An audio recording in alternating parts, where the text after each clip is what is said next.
Slàinte and welcome to another episode of the Crafty Beer Challenge. Now, what have I got for you today? Look at this boy. This is the OG. This is the king of what I would call craft beers in Australia, originally anyway. This is the Cooper's Original Pale Ale. Oh my God, the amount of sessions I had on this boy when I was first coming into Australia, but we won't go into that there because I'm a responsible drinker now, okay? But now, when I say craft beer, I've been thinking about this for the last few days. Is it a craft beer? Is Cooper's certainly not a microbrewery. They're massive and they're sold nationally and possibly internationally. But what defines a craft beer? And I don't know. So I've been looking at this book. This is a book that my wife bought me for my birthday. I'm probably only about a quarter of the way through it at this stage. But and look, it is interesting. So if you are into all of that, I do recommend it. It is good. It's quite interesting, but it's called Craft and Argument. And look, so far where I'm into, all they're doing is telling us what doesn't or what could define a craft beer. So who knows? Nobody knows what a craft beer is. What I'll say is, when I came over, I loved it. I think it's a craft because it's got a little bit of flavour and something different to it. Anyway, that's the start. Let's charge on. We'll give you a bit of a background on Cooper's, and then we're going to pop into this beer and see, is he still the king? Who knows? Right, Cooper's, founded in 1862 by Thomas Cooper. Story goes on their website that Thomas concocted a tonic for his wife who was sick at the time, and apparently that tonic was so good that his friends and family all wanted it.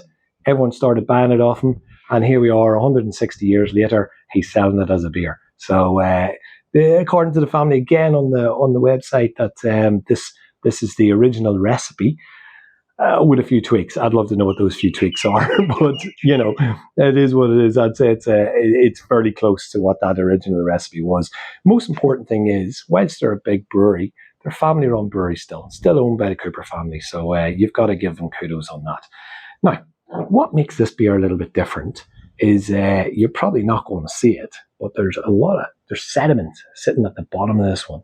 So what they do with the pale ale is they bottle condition, which means that before they cap it, they'll chuck in a little bit of extra yeast, put the cap on there, let it condition itself. So it's not carbonated before they put the cap on.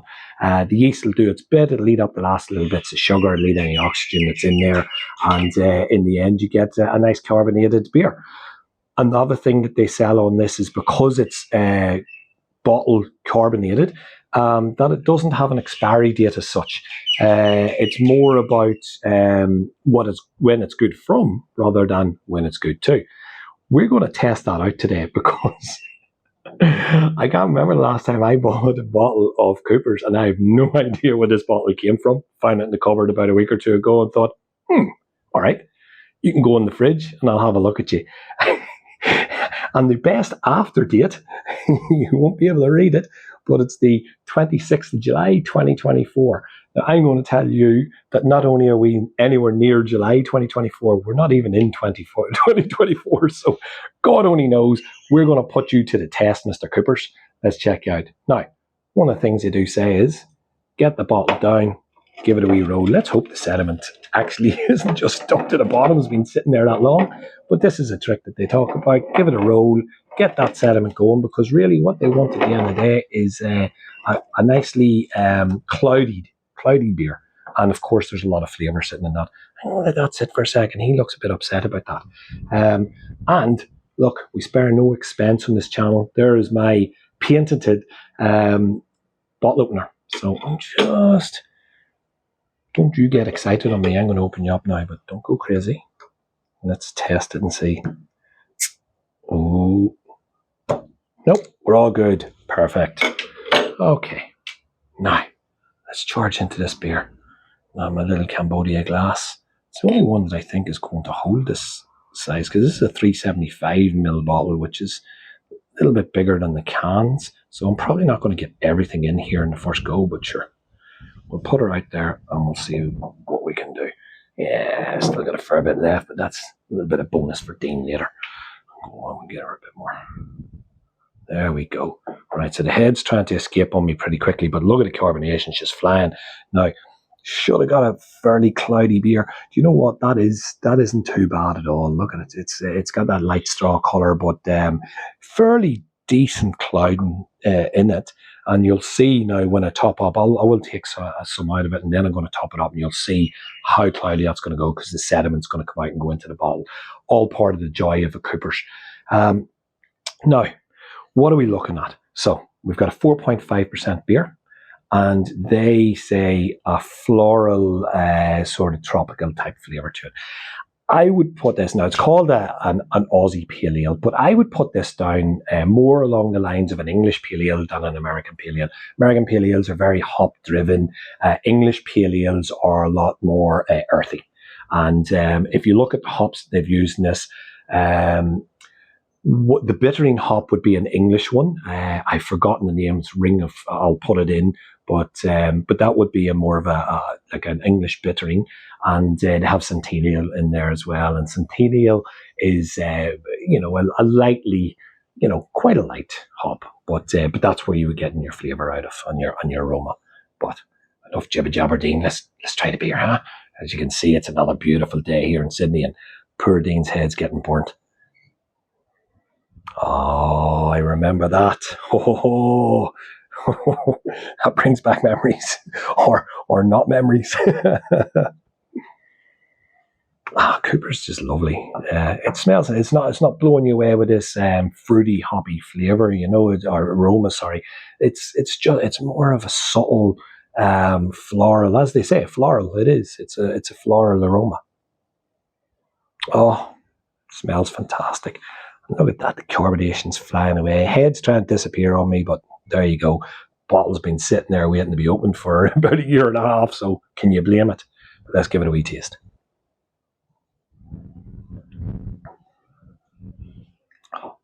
Oh, that's smashing.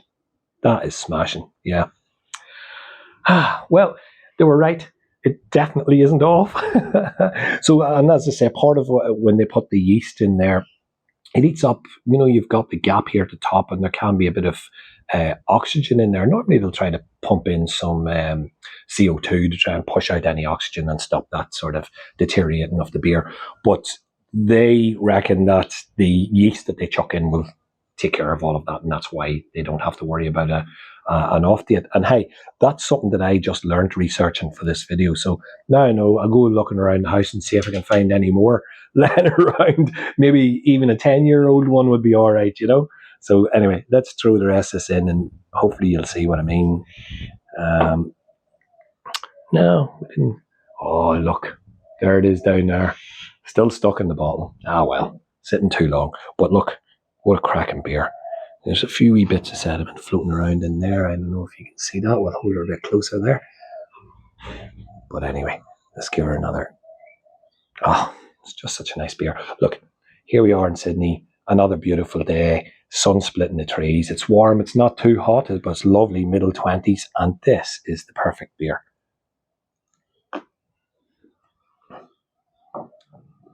Oh, 4.5%. Smooth as. I'm so impressed with that. It's been so long since I drank a Cooper's. I really didn't think I was going to like it that much. I've tried so many other craft beers since then. There's so many breweries in Sydney now that you've moved on from a Cooper's Pale Ale on to these more microbreweries. They're more specialised beers, and you do forget just how good that beer is. Wow, that is special. That is.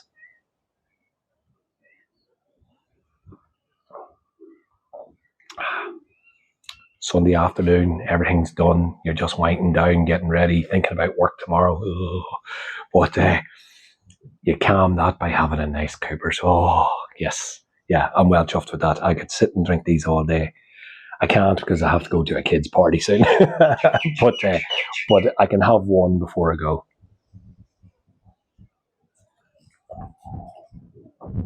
Yeah, that's smashing. All right. Let's give it a rating. I'll tell you where you can get it and how much it costs. pale ale. So looking at a pale ale, I mean, this boy just sits right up there again, doesn't he? I'm giving him, maybe I'm giddy, maybe I'm just giddy, but I'm giving him 9 Dinos out of 10 because that is perfect. I don't know whether it's because it's been sitting so long that it's had a chance to mature and become even better, but that is fantastic. Carbonation's just perfect, not too much. Flavour is lovely and subtle, just a beautiful, enjoyable flavour. Yeah. 9 out of 10. Well done, Coopers. You're still the king. And the other good thing about a Coopers is, where can you buy it? Everywhere. I had a quick look online earlier. I think pretty much any off-licensed you can think of here, you've got Coopers, and it's roughly about $60 a case. And I think probably somewhere around about the $20 to $25 for a 6-pack, depending on where you're going. They do it in the bottles. They also do it in the cans. And I would generally drink the cans. They're easier. You can stack them in the fridge or whatever. But having tasted this, I'm wondering if it's better than the cans. That's another video. Do we compare the Cooper's can to the Cooper's bottle? Let me know in the comments below if you want to see that there. And if you've done it, that'd be interesting as well. I don't know. I've never really sort of done the comparison. It should be the same, but they're different vessels, so who knows? Anyway, we'll pull it there for today. I hope you've enjoyed the video, and thanks very much for joining me. If you did enjoy it, please put a like and subscribe in there, so you give me a little bit of hope that I'm not again talking to myself and my couple of mates who tune in. But and if you've got any ideas of beers, if you want to see more macro ones, maybe you're not enjoying the craft ones and you want me to go a bit more into the macro, not your Phoebes, please, none of that stuff, but a bigger beer, international beers, let me know what you'd be interested in. But yeah, let's leave it there. Thanks so much for tuning in. I'm going to finish off this beer and enjoy the rest of the day. I hope you all have a great day. Sláinte.